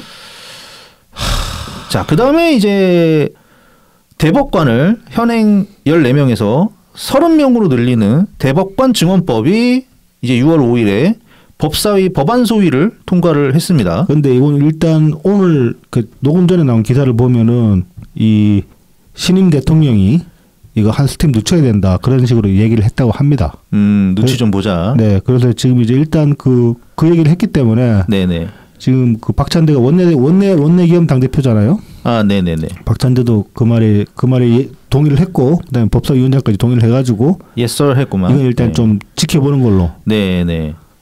어쨌든 이거 되게 지저분한 법안이다. 그렇죠. 지금 현행이 14명이잖아요. 네. 근데 이제 그 14명 중에 한 사람은 법원 행정처장이라서 네. 보통 전원합의체 판결을 내릴 때는 13명이 그렇습니다. 하게 됩니다. 네. 근데 왜 하필 30명이냐. 새로 들어오는 애들이 16명 정도 들어와야 되는 거잖아요. 그렇죠. 예. 그러면 앞서 들어온 14명이 네. 다 반대를 해도 똘똘 뭉쳐서 반대를 그렇죠. 해도 이 새로 들어온 16명이 밀어붙이면 끝나는 거지 뭐. 그렇지. 네. 이 새로 들어온 이 14명이 소수 의견 되는 거죠. 그러면 이 16명을 어떻게 꾸릴까 이게 이제 그렇죠. 문제인 건데 되는 거죠. 어쨌든 이런 문제를 갖고 있는 거지. 정말로 이거 베네수엘라 차베스식 대법관 증언법이란 말이에요. 그렇죠. 왜 하필 30명이냐. 그리고 왜 지금 이 타이밍에? 네, 그렇습니다. 뭐 기존에 이제 국힘당 측에서도 과거에 네. 대법관 늘려야 된다 그런 소리를 했다 그런 주장을 한 적이 있어요. 근데 그때는 민주당이 반대를 했었단 말이야. 네네네. 근데 지금 와서 이런다는 거는 좀 노림수가 보인다. 이렇게 평가할 수밖에 없는 거죠. 그래서 굉장히 이건 좀 위험하다 이런 것들이. 자, 그리고 또 그 12일 날 또 다음 주에 이제 업로드 기준은 이번 주죠. 이번 주에 이제 입법 예고한 법안들이 있습니다. 대표적인 게 이제 형사소송법 개정안. 이게 재판 중지법이에요. 이재명 재판 중지해라. 네, 대통령이 당선되면 임기중 재판 중단. 그리고 이제 그 선거법 개정안. 이거는 이제 그 허위사실 공표죄에서 성립 요건 중에 행위를 삭제하는 거. 네네. 이것도 이제 이게 통과돼 버리면 지금 선거법 재판 자체가 날아갑니다. 이 대통령이 이번 대선 때도 네. 뭐 짜잘한 그런 거짓말들, 큰 거짓말들 많이 했어요. 많이 했습니다.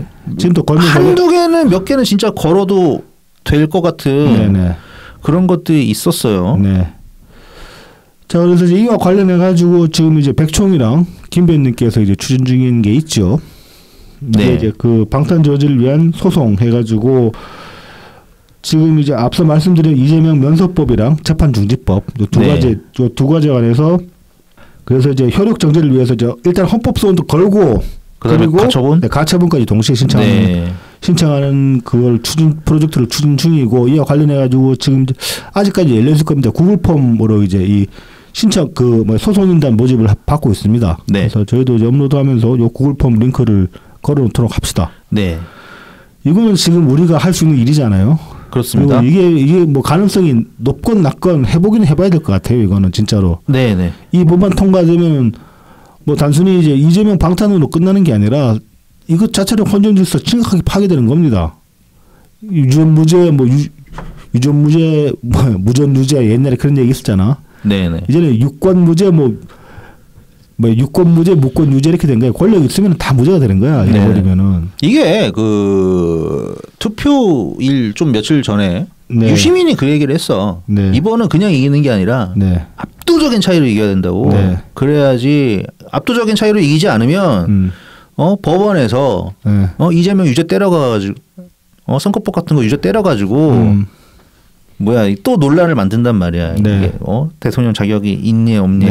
아예 후보 자격부터 없던 사람이 어떻게 대통령이 되냐 이런 식으로 태클 들어올 수 있다고 이런 게 안 되게끔 네. 압도적으로 이겨야 된다 그랬는데 압도적으로 못 이겼어요. 그러니까 유시민이 만족하는 숫자인지 모르겠어. 이 그 한 9% 되는 차이가 네. 9%인지 8%인지 이 차이가 뭐 제가 보기에는 그렇게까지는 압도적이지는 않은데 어쨌든 좀 힘내 볼 수 있다. 네. 예, 당연히 사법부의 의견을 물을 수 있기 때문에 이런 주장이 필요하다 생각을 합니다. 그래서 이제 이 헌법소위는 가처분은 뭐 소송인단에 참가를 해주시는 것도 해주시는 거고 이 자체를 많이 알려야 됩니다. 네네. 그래서 많이들 좀 이렇게 SNS나 혹은 뭐 커뮤니티 게시판 같은 데서 많이들 이제 올리셔가지고 이게 좀 사람들 사이에 입소문 타고 이런 걸 하려고 한다. 이걸 왜 하려고 하냐 이런 것들을 많이들 좀 많이 퍼져나갔으면 좋겠어요. 출구조사를 따르면 이게 그 당연히 재판이 지속되어야 된다. 네. 네. 이게 한 전체 국민 여론의 60%가 좀 넘거든요. 그렇죠. 뭐 그리고 민주당 지지층, 그러니까 이재명 지지한 측에서도 네. 절반이 조금 안 되게. 네, 40 몇 퍼센트 나오죠. 네네. 네.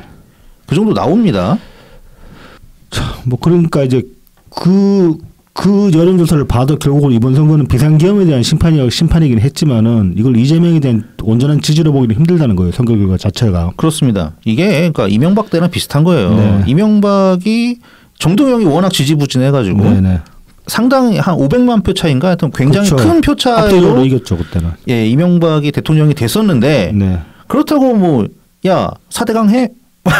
그때 처음에 대운하였지. 네네. 대운하 해라. 막 이런 건 아니었거든. 그래서 분위기가 이게 좋지 않으니까는 약간 이제 틀어가지고 그렇죠. 대운하를 4대강으로 바꿔서 했단 말이야. 정비 사업으로 바꿔가지고. 예. 그렇게 이제 했었는데, 그러니까 당선됐다고 막 다 니네 멋대로 해도 된다. 이게 아니란 말입니다. 민주주의가. 물론 이재명 지지자들은 못 알아듣겠지만. 그렇죠. 그런데 얘네 특히 40, 50대 얘네들이 이명박 당선됐을 때 또 이런 생각을 갖고 있었거든. 뭐 그때 우리도 이명박 싫어하고 그랬었는데 그걸 기억을 못 할까. 근데 이명박이 하면 안 되는 건 이재명도 하면 안 되는 거야. 근데 그렇게 생각 안 하지. 안 하지. 네. 이명박도 했는데 이런 식으로 생각하지. 오히려 와 미쳐버리는 겁니다 이게. 지금 이명박도 했는데 보다 윤석열도 했는데 이런 식의 노력이 계속 나옵니다. 그쪽을 조질 수 있으면 뭘 해도 된다. 그러니까 독재도 되는 이게 진짜 정말 못 배운 소리들을 그렇게 아무렇지도 않게 부끄러운 줄도 모르고 댓글로 싸지르고 있어서 네. 정말 한심하다 못해 좀 모골이 송연합니다. 네. 자 그리고 이제 현재 이제 법사위에서 계류 중인 법안도 있습니다. 이것도 뭐 빠르면은 뭐 다음 주 그러니까 이번 주 12일 날 또 이것도 뭐 국회에 상정될지도 몰라요. 대표적인 게 이제 헌재법 개정안 그래서 사심제 도입법 만일 아시는 재판 헌법소원 가능하게 만드는 대법 판결도 이제 헌법소원 가능하게 만드는 법안. 네네. 그리고 또 조의대 특검법. 이것도 조의대 대법원장이 이제 이재명 선거법 유죄 판결 파기환송했다고. 이거 관련해서 위법성 여부를 수사하겠다 이런 특검법이 또 지금 계류되어 있는 상태예요. 그러니까 그 증거가 이재명이 그 소문으로 들었다고 하는 뭐 기각을 원래 하려고 그랬는데 갑자기 말이 바뀌어가지고 이거를 판대를 특검을 한다는 게 말이 됩니까 진짜로? 그러니까 뭔 증거가 있냐 도대체? 그러니까요. 이런 것들이 그 일반 시민들의 삶에 영향을 끼치지 않는다라고 이제 실감을 못 해가지고 괴물국가라는 거에 괴물국가라는 아젠다를 그렇게 이렇게 피부로 못 느끼는 분들도 있을 거예요. 근데 이거 진짜 이거 통과되고 나면은 뼈저리게 느낄 날이 올 수 있습니다. 근데 이걸 참 잘 설명을 해야 되는데 쉽지가 않아요. 그러니까 와닿게 설명하기가 쉽지가 않긴 해요. 엄청 직접적으로 네. 되는 건 아니거든요. 이게 그렇죠. 나름 몇 단계가 걸리거든요. 그렇죠. 마치 지역 상품권 한 25만 원 주는 게 한 번에 하면은 10몇 조밖에 안 되는데 그거 한 번 한다고 티 안 나는 거랑 똑같은 거야. 그렇지. 하지만 그게 계속 쌓이면 네. 더 많이 줘야 되고 네. 더 많이 주면 돈도 더 많이 들어가고 또 여러 번 주다 보면 이게 이제 진짜 난리가 나는 거지. 자, 그래서 이제 이런 사법 리스크도 작용을 했을 거라고 보는데 지금 이제 외교가 시작부터 삐걱거리고 있습니다. 그렇습니다. 뭐 대표적인 게 이제 그거죠. 지금 이제 어젯밤에 드디어 이제 통화를 했는데 네. 이 당선 직후에 이제 미국 백악관에서 입장이 굉장히 부정적이라기보다 뭐 심드렁하게 나왔어요. 네, 그렇습니다. 나와서 그 당선되고 나가지고 입장 나온 게 이런 거예요. 한국은 자유롭고 공정한 선거를 치렀다. 뭐 당선 축하합니다 이런 얘기도 없고 한국은 자유롭고 공정한 선거를 치렀는데 미국은 전 세계 민주주의에 대한 중국의 계획과 영향력을 우려하고 있고 이에 반대한다. 뜬금없이 중국이 나와. 네. 그다음에 한미 동맹은 여전히 철통 같다. 네. 이건 중국에 대고 하는 소리에 가깝게 느껴지거든요. 그렇죠. 그러니까 이 대통령 너 잠깐 빠져 있어봐. 너 대통령 됐지? 그러니까 나와 있어봐 잠깐. 우리 할 말 있어. 뭐 그런 것처럼 보이고 뭐 중국 너 씨가 좀 영 마음에 안 들게 구는데 뭐 그런 식으로 얘기를 한 것 같아요. 네. 그리고 이제 이게 이제 이 입장 나오고 나서 이제 그 백악관 대변인 네네네. 이 양반이 이제 그 공식 브리핑 중에 이런 식으로 이것도 보면 한국도 무시하는 듯한 태도로 보이는데 그러니까 기자 질문이 있었죠. 네. 한국 대선 결과에 대해서 이제 백악관 반응에 대해서 좀 말해달라. 네. 이런 이렇게 백악관 입장이 있냐 그러니까 네. 입장이 있다 그러더니만은 이렇게 그 브리핑 자료 뒤적뒤적 해보더니만 없네. 내가 찾아보고 갖다 줄게 이렇게 얘기를 넘어가 버렸다고. 예. 이게 근데 뭐 진짜는 몰라서 이랬던 게 아닐 거라고 보거든. 알면서 그냥 이건 어떤 의도된 퍼포먼스로 보이거든요. 그래서 백악관은 굉장히 좀 지금 한국 대통령 당선에 대해서 좀 시큰둥한 반응을 보였고 그래서 그 6월 6일 밤에 그 밤 10시쯤에 통화를 하긴 한 것 같은데 설마 이것까지 구라치진 않았을 것 같긴 한데 네네네. 이거 관련해 가지고 지금 저희 녹음 시간까지는 미국 측 매체에서 제대로 이 내용 그러니까 미국 백악관 브리핑을 받아가지고 미국 매체에서 보도한 바가 없어요. 네, 그냥 이 정부. 네.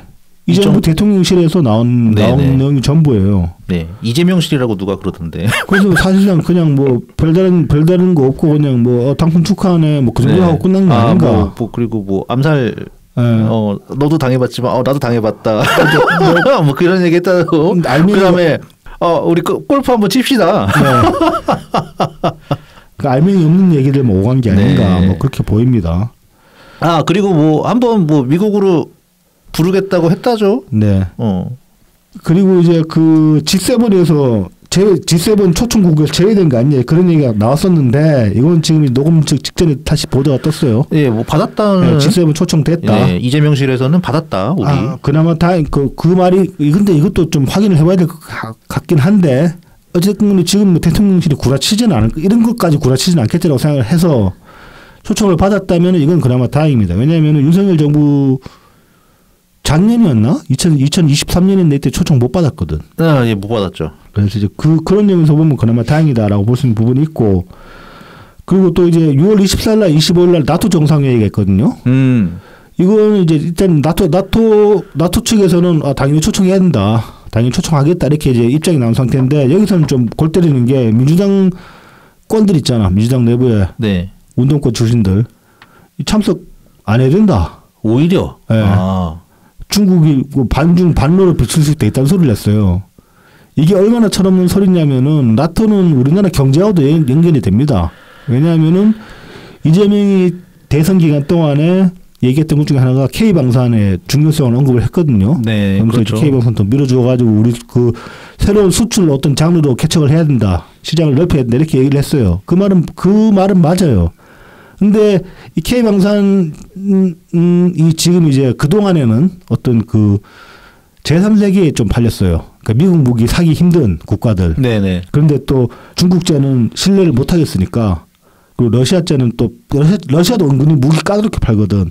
사기가 힘들어가지고. 그래서 이제 그런 국가들한테 많이 팔렸는데, 서방 세계 국가들 중에 우리나라 무기를 수입한 국가가 몇 개 있어요. 다 나토국이에요. 네네네. 근데 그 나라들의 평가가 좋고, 폴란드 같은 경우는 지금 거의 나토로 들어가는 어떤 허브 국가가 되려고 하는 그런 상황인데, 우리나라 무기의 강점이 이제 일단 가성비가 좋고, 그다음에 지금 나토 국가들이 갑자기 군비를, 그러니까 한동안 탈냉전 시대 동안에 군축을 굉장히 많이 했다가 다시 군비를 늘리는 추세란 말이에요. 러시아 때문에. 네. 근데 이제 탈냉전 시절에 군축을 하는 바람에 기존에 있던 나토 국가들 중에 나토 국가들이 있던 방산업체들이 많이 쪼그라들었어요. 생산 시설을 다 폐쇄하고 하는 바람에. 그래서 이제 다시 군비를 늘리려고, 그러니까 다시 이제 군비를 증강하려고 하니까 물량을 감당을 못 하는 거야. 네. 독일에서 탱크 잘 만든다 그러는데 탱크를 수요만큼 못 찍어내. 그러다 보니까 눈 돌렸는데 적합한 국가가 우리나라로 나온 거예요. 왜냐하면은 일단 가성비 나오고, 그렇죠. 그 다음에 물량을 원하는 만큼 뽑아낼 생산 능력이 돼요. 그리고 나토 표준에 다 맞춰 있어요. 거의 다 우리나라 무기가. 대포 같은 거 특히 이제 포탄이 엄청나게 많이 재고가 있을 거 아닙니까? 네네. 근데 이제 엄한 나라 거 쓰면 포탄 구경 안 맞아가지고 못 쓰고 그러는데, 그렇죠. 우리는 거의 모든 무기체계가 나토랑 호환이 되거든요. 그러니까 나토 국가들한테 굉장히 우리나라가 좋은 생산국이 될 수 있는데, 나토 정상회의에 가지 말도 이딴 소리라는 철없는 민주당 의원들이 있는 거야. 이건 좀 이재명이 불러다가 좀 빠딱 좀 치든지 해야 될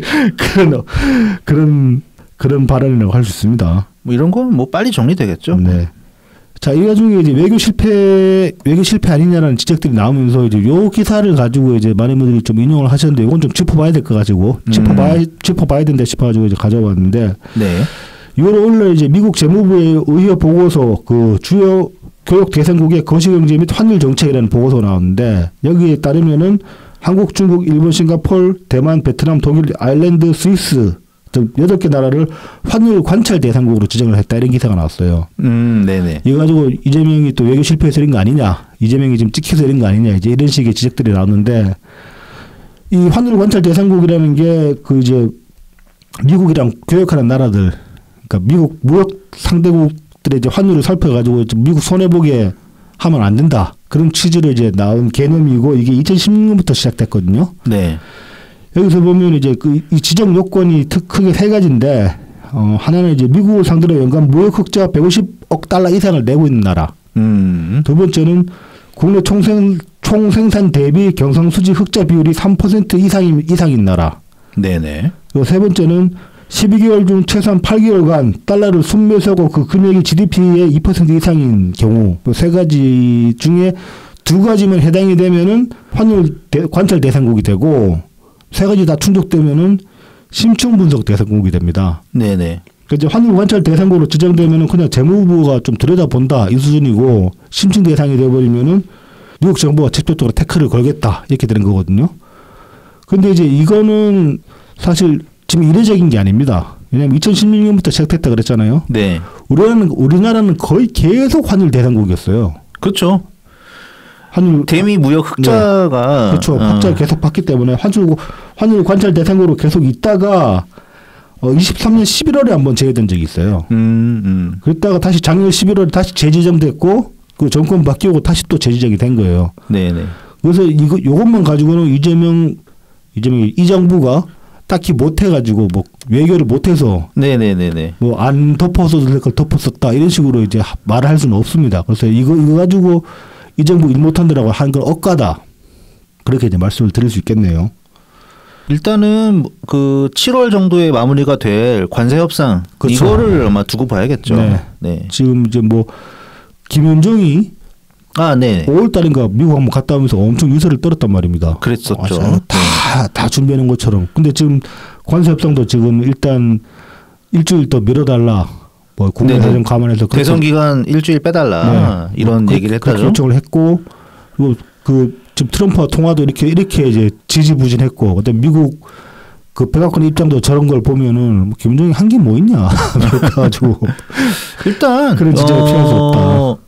저쪽 그냥 미국에서 괜히 그 협상에서 유리한 고지를 차지하기 위한 수작일 수도 있다. 네. 뭐 그런 가능성도 배제할 수는 없는 것 같아요. 뭐 그거 충분히 그럴 수 있죠. 예. 근데 그럼에도 불구하고 그러면 우리는 우리대로 대비를 했어야 되는 거 아니에요? 그렇게 나올 거라는까지 예상 못했다는 거는 그것도 무능한 거죠. 아니 근데 이제 이 자세가 되게 웃겼던 게 도대체 어젯밤 10시에 통화를 하기 전까지 기사 몇 번이 올라온 겁니까? 그러니까 언제 안에는 된다. 언제 안에는 된다. 그렇지. 계속 입장이 나왔지. 아니 그냥 가만히 있으면 되잖아. 때 되면 전화 통화 된다. 지금 뭐 시간이 잘 안 맞고 있다. 이렇게 하면 되잖아. 근데 막 오히려 안 달란 것처럼 오늘 밤에는 될 거야. 오늘 밤 어려울 때 계속 기사가 나왔으니까 시차가 잘 안 맞네. 뭐 이런 소리나 하고 대단한 소리 나고. 그게 뭡니까? 이게 그러니까 오히려 반응이 되게 웃긴 거야. 이게. 그러니까는 오히려 이제 그걸 가지고 공격하는 쪽을 그냥 유연하게 대처할 수 있는데. 야 이게 막 정말 막 자기네들도 애가 타는 것처럼 그런 분위기를 보이니까 언론에다가 근데 이제 그 덕분에 이 이재명 반대 해오셨던 분들은 일찍 멘탈을 회복할 수 있었어요. 이게 이제 그러는 이재명 정부라고 하면 안 돼. 그러는 이 정부의 그런 어떤 입장들을 보면서 이제 이게 그 논리는 하나의 민들이 형성이 된 덕분에 그래서 여러 가지 짤들도 많이 나오고 뭐 이걸 이제 외란수계다. 외란수계 그런 얘기도 나왔고 뭐 이제는 뭐 이 케이스 때문에 나온 말은 아니지만 드디어 이제 그런 말도 나왔더라고요. 잼두환이라 그러더라 이제. 잼두환. 말은 잘 만들어. 네. 자 이제 마지 끝으로 우리 당 얘기도 좀 해봅시다. 뭐 선거도 끝나고 했으니까. 예. 그래서 몇 가지로 제가 이제 나름대로 좀 챕터를 구분해봤는데 이 선거 끝나고 나서 이제 책방지기님의 글이 이제 좀 화제가 됐어요. 네네네네.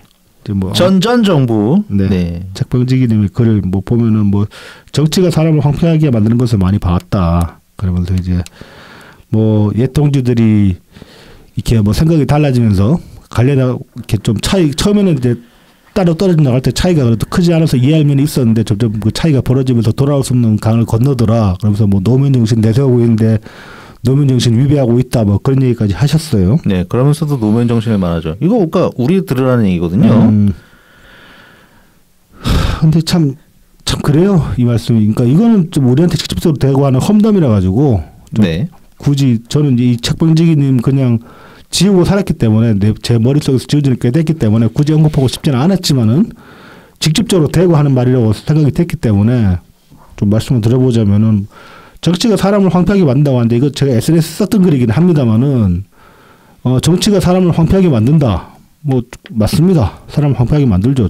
정치에 몰입하다 보면은 특히 정치에 과몰입하시는 분들은 많이 황폐화되죠. 근데 이제 황폐하게 되는 이유가 뭐냐. 이게 정치가 현실이랑 괴리가 커지면 커질수록 저는 그렇다고 생각하거든요.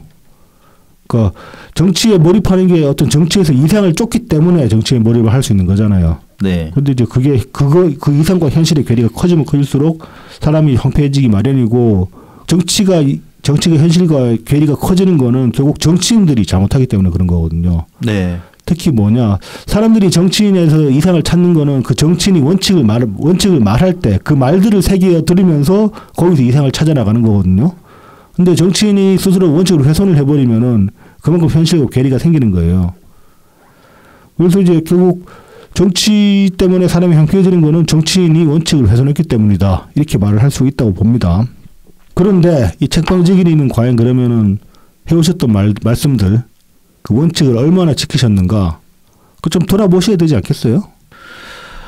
도대체 노무현 정신을 뭐라고 생각하시는지 저는 좀 따지듯이 묻고 싶더라고요. 예. 뭐 노무현 정신까지 갈 것도 없고 노무현 정신 말씀을 하시긴 했지만은 노무현 정신까지 갈 것도 없고 부패하면 무능하다며. 그렇습니다. 그러면 지금 이 정권 유능하다고 할 수 있습니까? 이 정권은 안 부패한가? 그것도 묻고 싶고 뭐 진영주의 시대 끝났다라고 선언도 하셨잖아요. 그렇습니다. 지금 진영주의 없어요? 책방지기님은 어느 진영에 소속돼 있지 않아요? 매우 소속돼 계시는데. 그리고 뭐 사람이 먼저다라는 말도 참 그렇습니다. 공허합니다. 지금 와서는. 그렇습니다. 진영이 먼저지. 네. 그래서 그동안에 그 해오신 말씀들이 그러면은 뭐 원칙 없이 그냥 던진 말인지 묻고 싶고 책방지기님 얘기가 나왔으니까 뭐 이제 굳이 얘기를 해보자면 저는 이제 지금 김문수 후보 그러니까 이번 선거 지나면서 김문수 후보에 이제 많이 몰입하시고 저는 그걸 과몰입이라고 보고 싶지만은 말하고 싶지만은 뭐 이제 그분들한테 과몰입이라고 말씀하는 건 실례일 수 있기 때문에 김문수 후보가 이렇게 좀 몰입하신 분들이 있습니다. 근데 저는 그러니까 제 개인적으로는 김문수 후보를 어떻게 평가하느냐 이건 좀 이제 극단적인 표현일 수 있지만은 저는 우파의 김문수가 우파의 문재인이 김문수다. 저는 이렇게 평가를 합니다.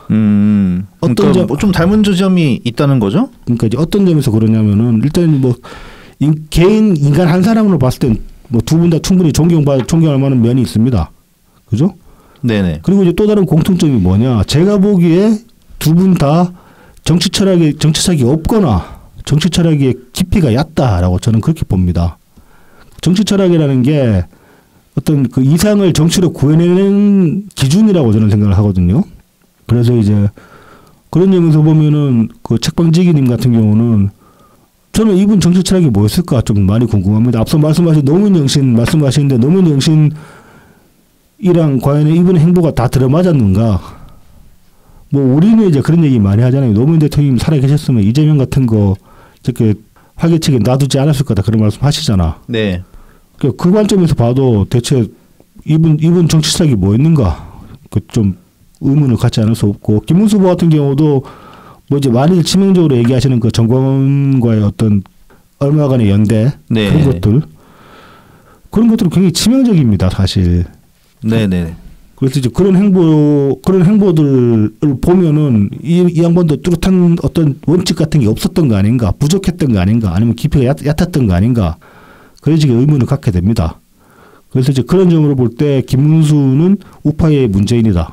저는 이렇게 정의를 하고 싶고, 그래서 이제 그 김문수 후보에 몰입하신 분들께 드리고 싶은 말씀이 그런 거예요. 지금 이제 좀 극단적으로 말씀하시는 분은 뭐 김문수 후보를 우리 당에 양입해야 된다.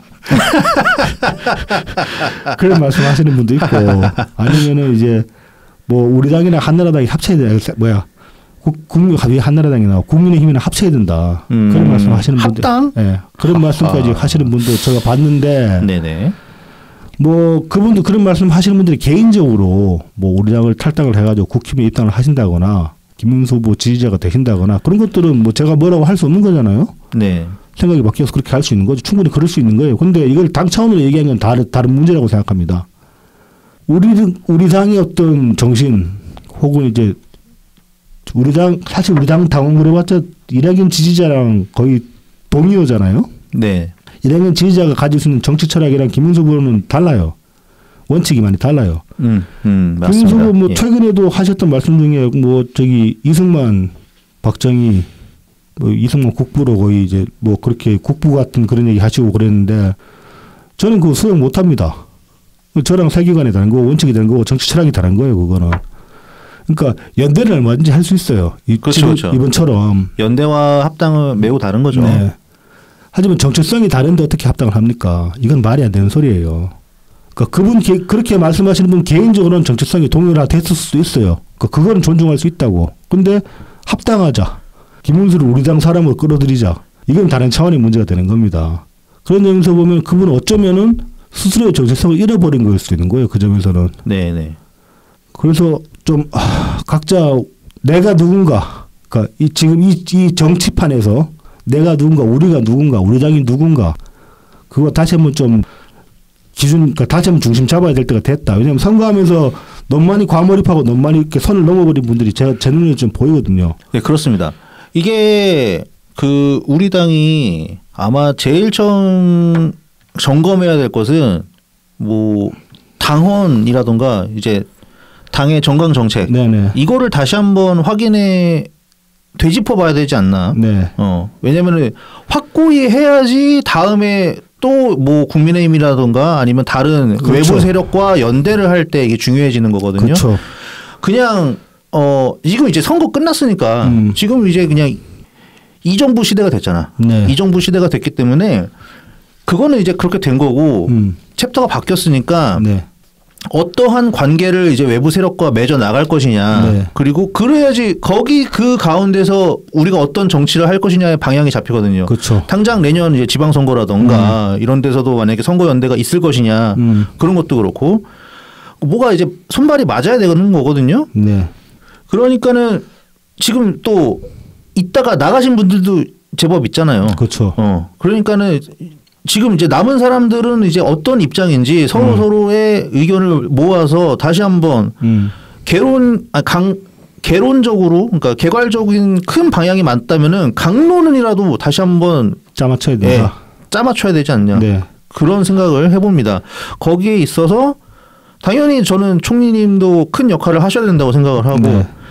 이제 전병헌 대표님 오래 하셨잖아요. 네. 상황에 따라서 이제 좀 많이 지치시기도 하셨기 때문에 전당대회 같은 게 또 한 번 더 있을 수도 있어요. 네네. 그러니까 당대표 새로운 당대표를 맞이할 수도 있는데 모든 당대표가 이낙연 총리님 눈치 보고 일할 수는 없잖아. 그러면은 그리고 근데 우리 당은 이낙연의 지분이 정말 크다고요. 이낙연 지지자 당이에요. 네, 그러니까는 그러니까 당 대표는 아니라도 뭐 어쨌든 상임 고문이잖아. 네. 말도 좀 보태시고 네. 어차피 결국은 당 대표가 총리님 눈치 봐야 되는 거면은 그냥 총리님이 교통 정리를 하셔야 되는 거죠. 교통 정리 해 가시면서 네. 당 지도부나 네. 지지자들과도 계속 소통을 네. 나가셔야 된다. 그러니까 이제 우리 당의 정체성이라는 게 저는 크게 세 가지로 볼 수 있다고 보는데 경국과 저지, 네. 그러니까 반이재명이죠 말하자면. 네. 그다음에 주도 정치 표방. 네. 그리고 이낙연 지지예요. 우리 당 정체성은 세 가지인데 그렇죠. 근데 이 세 가지가 항상 다 같이 움직일 수는 없어요. 네. 그게 지금 이번 선거, 지난 선거가 그랬잖아. 지난 대선이 바로 우리는 이낙연 지지자로서의 정체성을 가질 수가 없었잖아요. 네. 김문수 지지했으니까. 그러니까 그런 상황도 생길 수 있습니다.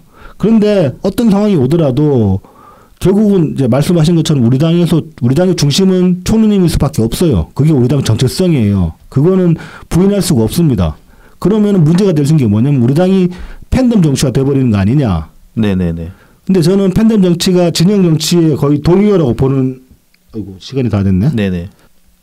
맞아요. 그러니까 이 팬덤 정치도 사실 진영 정치랑 결이 완전히 같기 때문에 21세기판 진영 정치가 저는 팬덤 정치라고 보는 쪽이기 때문에 그나마 그렇게 되는 거를 조금이라도 막으려면은 소통과 자꾸 대화를 나눠야 된다. 소통도 필요하고 그다음에 그 시기마다 지도력이 필요합니다. 그러니까 딱 규정을 짓고 혼선을 줄일 수 있는 그런 지도력이 필요합니다. 왜냐하면 혼선이 많아지면 많아질수록 지지자들이 상상으로 버텨야 되는 부분들이 생겨요. 그 상상으로 버텨야 되는 부분들이 서로 간에 이견을 만들어 가지고 완벽하게 어떤 하나의 조직체로 움직이지 못하게 막아요. 그게 지금까지 우리 당이 흘러온 과정에서 보여준 그런 어떤 불협화음이었다고 생각을 하거든요. 네. 자꾸 짚어하셔서 혼자 고민하시지 마시고 같이 좀 고민합시다. 그 총리님께 저는 부족한 부분이 그 지도력이었다고 보는데 계속 할 거 아닙니까? 우리. 그렇죠. 끝까지 가봐야죠. 그래서 좀 지도력을 보여주셨으면 좋겠다. 그 말씀을 끝으로 드리겠습니다. 네. 자, 그래서 이렇게 이 정부 첫 주 마무리 짓고요. 즐겁게 갑시다. 어차피 판은 이렇게 된 것 지금 여기서 또 우리가 살 길을 찾아야지. 그러려면 일단 백청년 김배님이 진행하시는 거기도 좀 참여하고 소송부터 해봅시다. 네네.